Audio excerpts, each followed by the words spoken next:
La entrevista con Ramsés Yunes. Siempre es un privilegio platicar con un jurista de la talla de José Luis Cuevas Galloso. Usted lo conoce muy bien, fue director de la Facultad de Derecho de nuestra máxima casa de estudios. Y el tema está otra vez de moda o en boga, porque hubo 18 diputados locales, tanto del PAN, del PRI, de Movimiento Ciudadano, que han firmado ya un recurso de acción de inconstitucionalidad que presentaron ante la Suprema Corte de Justicia de la Nación para que se derogue la reforma que se hizo al Código Penal del Estado de Veracruz el 11 de marzo para aumentar las conductas de ultrajes a la autoridad. Y el 17 de marzo, connotadísimos licenciados y además pertenecientes a la Facultad de Derecho, doctores, también hicieron un desplegado público para que el Congreso, para que el gobierno derogara esa reforma al Código Penal con aptitud de detalles.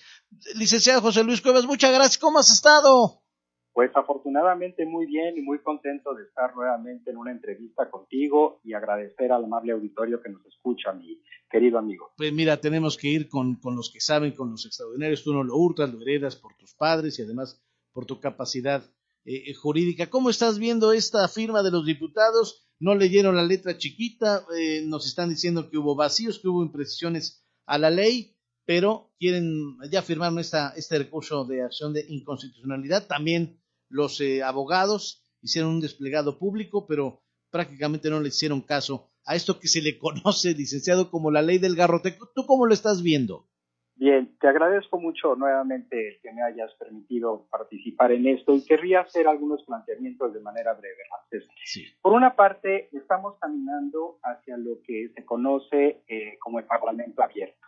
¿Y a qué se refiere esto? Se refiere a la participación ciudadana con las personas que tienen conocimiento sobre las temáticas y podemos ver la importancia que tiene esta participación, en el caso, como lo acabas de decir, de la Academia de la Facultad de Derecho, particularmente la Academia, en este caso, de Derecho Penal, que son los especialistas sobre la temática, y que de alguna manera creo que esto fue útil para que pudieran los legisladores de alguna manera tomar en consideración las problemáticas que se presentaban y que son las siguientes.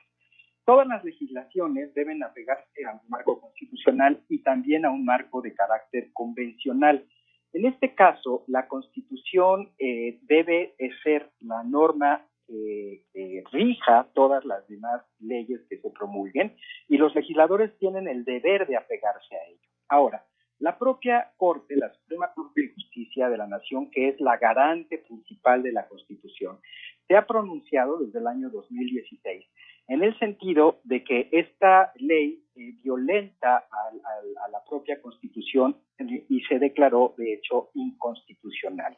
En el año 2016 se dijo que se violaba el principio de legalidad en su vertiente taxativa. ¿A qué se refiere esto? La violación del principio de taxatividad. Se expresó respecto de otra ley, en este caso el Código Penal del Distrito Federal, que el propio artículo no es claro en su lectura de cuáles son las conductas que pueden ser castigadas como ultraje y que en su caso cualquier persona, en la forma en que está redactado, debe saber con certeza cuál es la conducta prohibida y cuál la permitida. Porque de lo contrario, la descripción típica que tiene solo puede precisarse después mediante una interpretación y no se satisface este principio de taxatividad.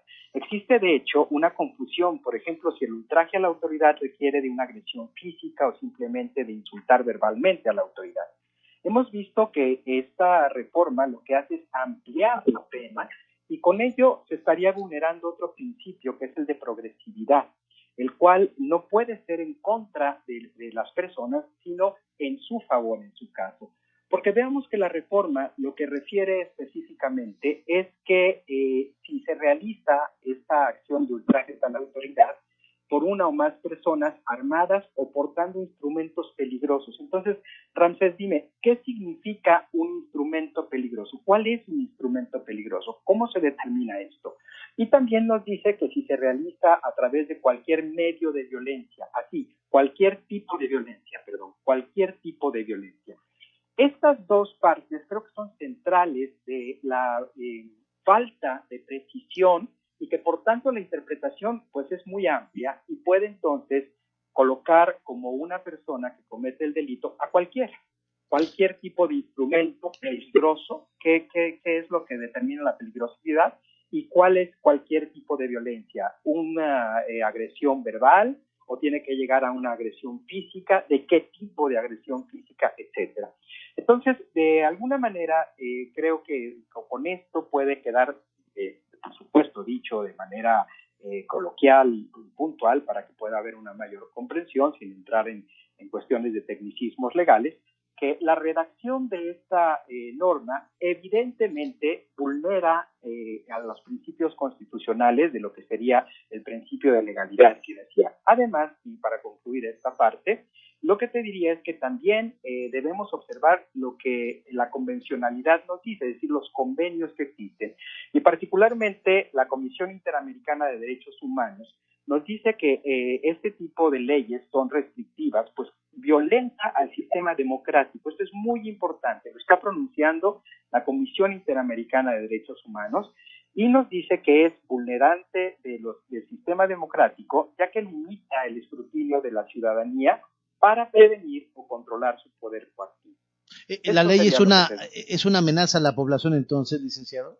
Pues imagínate, básicamente las situaciones que estarían en este caso vulnerándose serían la libertad de expresión para los comunicadores. ¿Derechos humanos?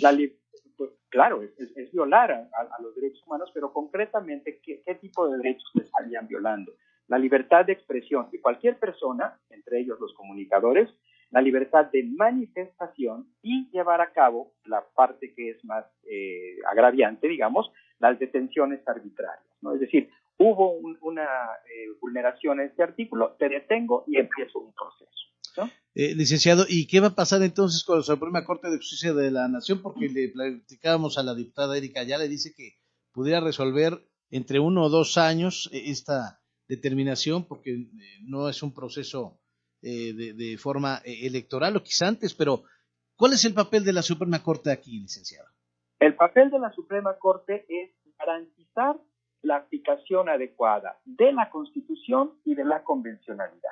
Entonces, ¿qué tan rápido o qué tan tarde se resuelva? En realidad no podría yo tener la respuesta. No obstante, con la forma en que está planteada esta interposición por parte de los legisladores, creo que en el sustento es adecuado y tengo la impresión que con base en lo que te acabo de plantear, pueda declararse en la forma que lo están solicitando los legisladores, que es declarar básicamente dados los conceptos de invalidez y la inconstitucionalidad y la inconvencionalidad de los artículos que están impugnados. Entonces, para cerrar, licenciado, ¿tú crees que la Suprema Corte de Justicia de la Nación va a ser inconstitucional esta reforma al Código Penal que se publicó el 11 de marzo aquí en Veracruz?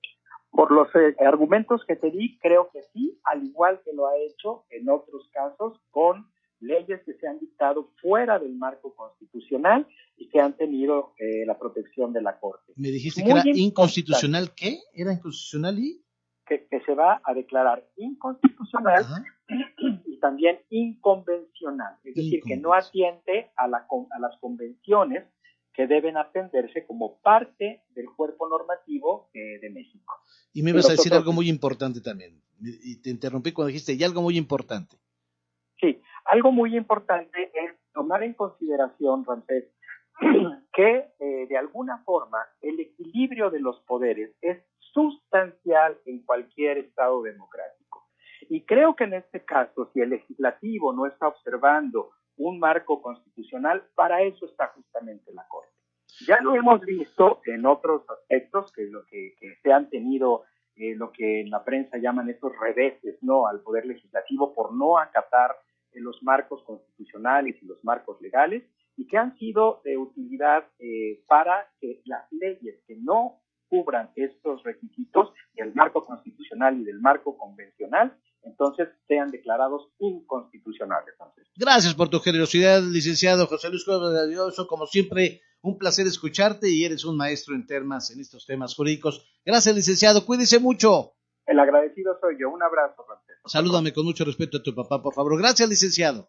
Gracias. Hasta pronto. El licenciado José Luis Cuevas Galloso diciendo que quizá la Suprema Corte, cuando termine, no sabe el tiempo, puede marcar inconstitucionalidad e inconvencional esta reforma al Código Penal, que tiene que ver con uno de los delitos, que es la de ultrajes a la autoridad, porque ultraja a los derechos humanos y la libertad de expresión. Dicho por un jurista, el licenciado y además ex director de la Facultad de Derecho de la UB, José Luis Cuevas Gayoso.